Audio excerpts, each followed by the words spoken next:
আসসালামু আলাইকুম সপ্তম শ্রেণীর শিক্ষার্থীরা, আশা করি সবাই ভালো আছো। আজকের ক্লাসে আমরা আলোচনা করব তোমাদের বিজ্ঞান বইয়ের দ্বিতীয় অধ্যায়টির নাম হচ্ছে উদ্ভিদ ও প্রাণীর কোষীয় সংগঠন। এ অধ্যায়ের অনুশীলনীর শূন্যস্থান পূরণ, সংক্ষিপ্ত প্রশ্ন এবং সৃজনশীল, এগুলো নিয়ে আজকের ক্লাসে আমরা আলোচনা করব। তো আমরা ক্লাসটি বেশি দেরি না করে ক্লাসটি শুরু করি। আর প্রথমত এটার পিডিএফ লিঙ্ক তোমরা যাদের ভিডিওটা দেখে স্ক্রিনশট নিয়ে নিও, আর যাদের লাগে পরবর্তীতে পিডিএফ লিঙ্ক ডিসক্রিপশন বক্স এবং কমেন্ট বক্সে দেওয়া থাকবে, সেখান থেকে তোমরা পড়ে নিও। এখন আসি মেইন ভিডিওর মধ্যে। তো সবার প্রথম আমরা কিছু একটু বেসিক ধারণা নিয়ে নেই। আচ্ছা দেখো, আমাদের অধ্যায়ের মধ্যে আমরা ওইগুলো সৃজনশীলগুলো পড়ার লাগে আমরা একটু বেসিক ধারণা নিয়ে নেই। জীবদেহের গঠনগত কার্যগত এককের নাম হচ্ছে কোষ। বিজ্ঞানী রবার্ট হুক প্রথম কোষ আবিষ্কার করেন। কোষ মধ্যস্থ সম্পূর্ণ সজীব অংশকে প্রোটোপ্লাজম বলে। আর প্লাস্টিড তিন প্রকার: ক্লোরোপ্লাস্ট, ক্রোমোপ্লাস্ট ও লিউকোপ্লাস্টিড। শ্বসন প্রক্রিয়া উৎপন্ন শক্তি মাইটোকন্ড্রিয়াতে সঞ্চিত থাকে বলে মাইটোকন্ড্রিয়াকে শক্তিঘর বলা হয়। তারপর দেখো, টিস্যু দুই প্রকার: ভাজক টিস্যু ও স্থায়ী টিস্যু। হৃৎপেশি এক ধরনের বিষের অনুচ্ছিক পেশি। রক্ত এক ধরনের যোজক কলা। ঠিক আছে, এখন আসো অনুশীলনীর প্রশ্নগুলোর মধ্যে যাই। সবার প্রথম অনুশীলনী তোমাদের আছে শূন্যস্থান। টিস্যু টিস্যু বিভাজন অক্ষম। স্থায়ী টিস্যু কি বিভাজন অক্ষম। উদ্ভিদ টিস্যু দুই ধরনের, একটা ভাজক আর একটা কি স্থায়ী টিস্যু। হৃৎপেশি এক ধরনের পেশি, এটা কি অনুচ্ছিক পেশি।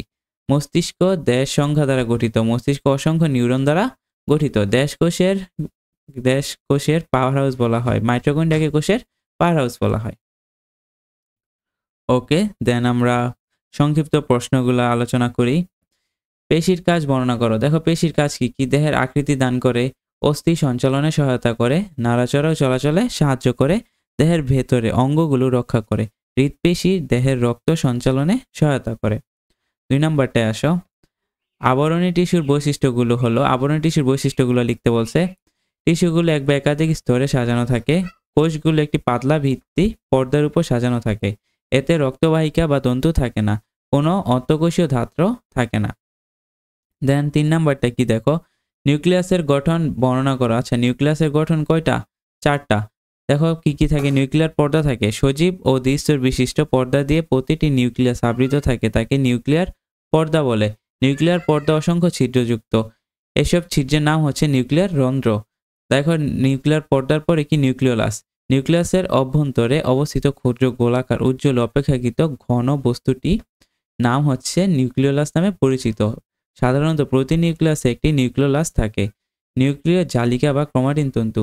নিউক্লিওপ্লাজমে ভাসমান অবস্থায় পেঁচানো সুতার মতো গঠনটি নিউক্লিয় জালিকা ক্রোমাটিন জালিকা নামে পরিচিত। কোষ বিভাজনের সময় তন্তুময় গঠন কতগুলো টুকরায় পৃথক হয়ে যায়, প্রতিটি টুকরাকে ক্রোমোপ্লাজম বলা হয়। তারপর আসো নিউক্লিওপ্লাজম কি? নিউক্লিয়াসের অভ্যন্তরে নিউক্লিয়ার মেমব্রেন দিয়ে আবৃত স্বচ্ছ দানাদার ও জেলির মতো অর্ধতরল পদার্থটির নাম হচ্ছে নিউক্লিওপ্লাজম। প্রশ্ন 4 নম্বর হচ্ছে প্লাস্টিডের কাজ উল্লেখ করো। আচ্ছা, প্লাস্টিডের কাজ কি? সালোক সংশ্লেষণে সহায়তা করে, ফুলের পাপড়ি ও ফলের গায়ে বর্ণবৈচিত্র্য সৃষ্টি করে, খাদ্য সংশ্লেষণ করে। আর কি কি করে? দেখো, উদ্ভিদের বিভিন্ন অংশে বর্ণগঠনে সহায়তা করে, খাদ্য সঞ্চয়ে মুখ্য ভূমিকা পালন করে। আর 5 নম্বর যে তোমাদের প্রশ্নটা আছে সেটা কি? মাইটোকন্ড্রিয়ার গঠন বর্ণনা করো। সজীব উদ্ভিদ ও প্রাণী কোষে সাইটোপ্লাজম বিক্ষিপ্তভাবে ছড়িয়ে থাকা ছোট ছোট দ্বন্দ্বের আকারে অঙ্গাণুকে মাইটোকন্ড্রিয়া বলে। প্রতিটি মাইটোকন্ড্রিয়া দ্বিস্তর বিশিষ্ট পর্দা দ্বারা আবৃত থাকে। এর বহিঃপর্দাটি মসৃণ, কিন্তু অন্তঃপর্দাটি আঙ্গুলের মতো অনেক ভাঁজ সৃষ্টি করে। জীবের যাবতীয় বিপাকীয় শক্তির উৎস হচ্ছে মাইটোকন্ড্রিয়া। এজন্য একে কোষের পাওয়ার হাউস বলা হয়। ঠিক আছে, তোমরা বুঝতে পারছো কেন কোষের পাওয়ার হাউস বলা হয়? ওকে, এখন কিছু নৈর্ব্যক্তিক আছে, নৈর্ব্যক্তিকগুলো আমরা সলভ করি। ভাজক কোষে অনুপস্থিত কোনটি? কোষ গহ্বর। কোষ গহ্বরে বিদ্যমান থাকে কি? জৈব অ্যাসিড ও লবণ, আর কি আমিষ ও শর্করা। দেন দেখো, উদ্দীপকটা লক্ষ্য করো। উদ্দীপকের এই চিহ্নিত অংশটির কাজ কি? এই চিহ্নিত কাজ হচ্ছে দৃঢ়তা প্রদান করা, আর কি চর্বি জমা রাখা। এটা কি? হাড়। ঠিক আছে, ইউবি এর বৈশিষ্ট্য কি? এরা যোজক কলা। হ্যাঁ, হাড় একটা যোজক কলা। অক্সিজেন পরিবহন করে। হ্যাঁ করে। এদের প্রধান উপাদান ক্যালসিয়াম। হ্যাঁ, এটা তিনটাই ইউবি অ্যান্সার। ওকে, আমরা এগুলা পড়লাম, সংক্ষিপ্ত প্রশ্ন এবং নৈর্ব্যক্তিকগুলো সলভ করলাম। দেন আসে আমাদের সৃজনশীল প্রশ্ন। ঠিক আছে, এখন আমরা সৃজনশীল প্রশ্নের মধ্যে চলে আসি। ওকে, দেখো নিচের চিত্র দুটি লক্ষ্য করো। আমরা চিত্র কিউতে দেখতেছি একটা হাত আর এখানে একটা লিভারের ছবি দেওয়া আছে, ঠিক আছে? এটা হচ্ছে চিত্র কিউ। দেখো রক্ত কি? রক্ত এক ধরনের কি তরল যোজক কলা।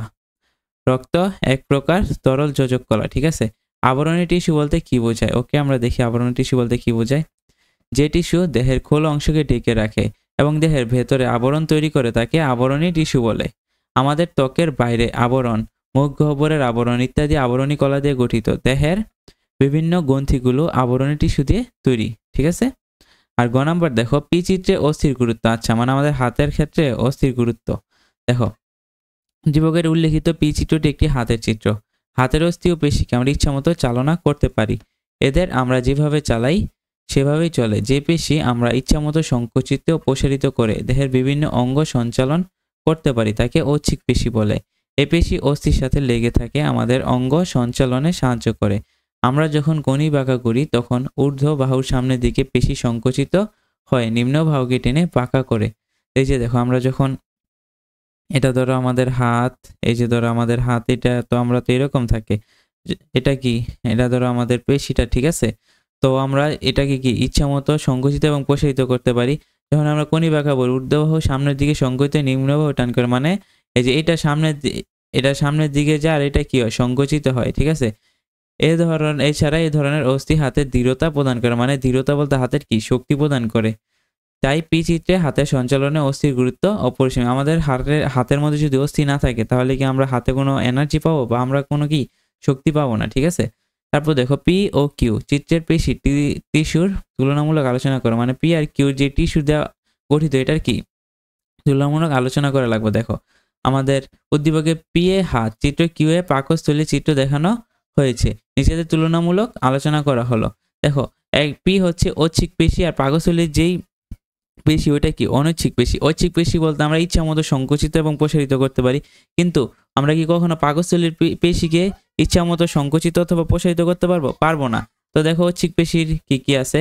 এই পেশি আমরা ইচ্ছা মতো সংকুচিত প্রসারিত করতে পারি, আর অনৈচ্ছিক পেশি কি? এই পেশি আমরা ইচ্ছা মতো সংকুচিত প্রসারিত করতে পারি না। তুমি চাইলে এই পাকস্থলী কখনো নাড়াচড়া করতে পারবা না। তারপর দেখো কি কি আছে। এই পেশির সাহায্যে আমরা বিভিন্ন অঙ্গ সঞ্চালন করতে পারি। এই পেশির সাহায্যে আমরা কোনো অঙ্গ সঞ্চালন করতে পারি না।